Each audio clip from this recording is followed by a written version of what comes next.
সুপ্রভাত বন্ধুরা, আজকে যে গাছটা সম্পর্কে বলবো সেটার নাম হচ্ছে ক্যালাডিয়াম, অর্থাৎ কচু পাতাই বলা যেতে পারে, কচু পাতারই একটা ভাগ। অথচ দেখো কি সুন্দর ছিট ছিট সাদা লালের একটা আর ছোট এই যে টবটা আছে, গেট আপটা দারুণ এসছে, ছোট ছোট পাতা।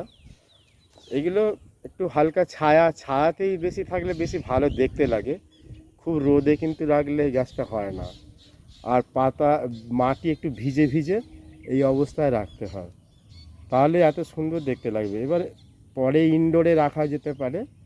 ইনডোর মানেই তো ছায়া হয়ে যাচ্ছে সেখানে, কিন্তু আবার হালকা যে শিশির, যে ন্যাচারাল যে শিশির বা এইসব হালকা একটা পরিবেশের যে প্রয়োজন ছায়াযুক্ত, সেইটা কিন্তু একটু রাখতেই হবে। আর এতে খাবার বলতে এমনি সিম্পল অল্প খোল জল দিলেই হবে, এমনি না যত্ন করলেও এত সুন্দরই হয়।